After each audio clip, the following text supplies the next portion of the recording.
This movie is vulgar, it's offensive, and you know what? That's why I like it.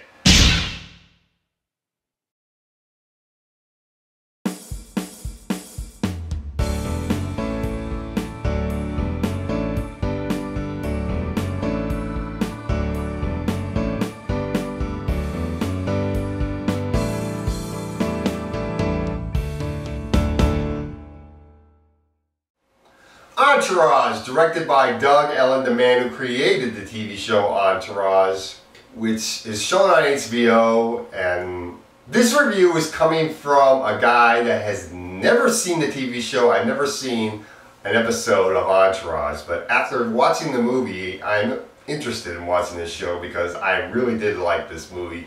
I don't mind vulgar, offensive humor as long as that kind of humor is done right, and this movie is very self-aware of how vulgar, offensive it is. I did like how it handled that kind of humor, and the characters were so funny. The plot of this movie, if you want to call it a plot, we got these four guys who live in Hollywood, these four selfish guys, or five if you want to count the agent.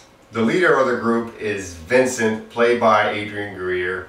And he's just gotten the okay from his agent, Ari Gold, played by Jeremy Piven, to not only star in this movie that he's making, but direct as well. He's gotten his friends to help him out in making this movie. E, or Eric, played by Kevin Connolly, is the writer of the film. Vincent's half-brother, Johnny Drama, is one of the main actors in the film, one of the leading actors.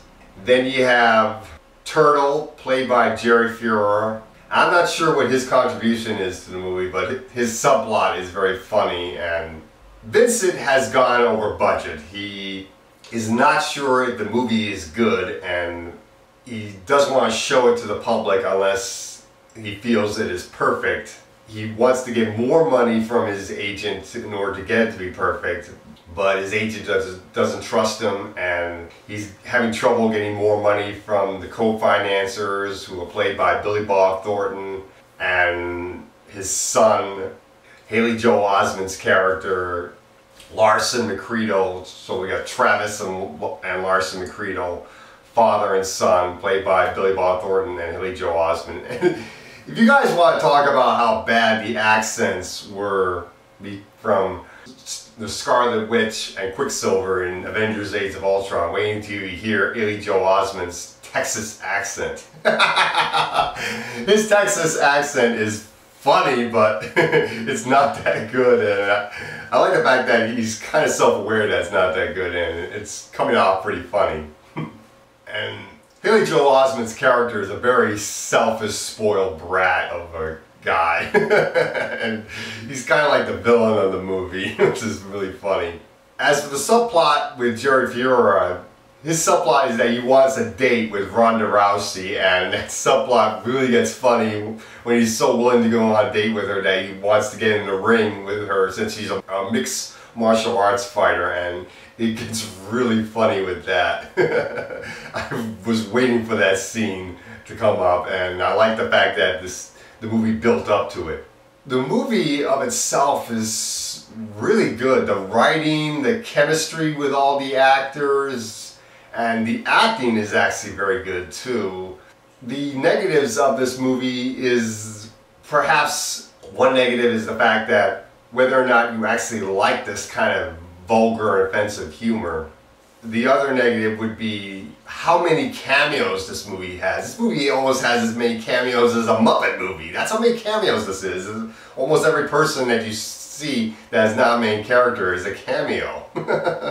I actually lost count of how many cameos there were in this movie. Some of the cameos are actually worked in pretty well into the movie, like Mark Wahlberg's cameo, or Liam Neeson's cameo is actually worked in pretty well into the movie. And there's another cameo that caught me off surprise when Jeremy Piven's character Ari Gold goes to a therapy session, which was the cameo that you see there is actually very funny.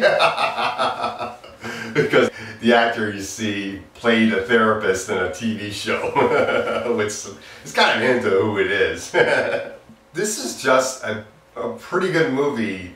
Some people are saying this is the funniest comedy of the year, and in my opinion, to say a movie is the funniest comedy of the year has to be a movie that can be funny to everybody, and really this movie's not that kind of comedy because not everybody's gonna like this kind of humor, versus Spy, which has a more appealing kind of humor and the writing's actually done better and the chemistry is a little bit better there too.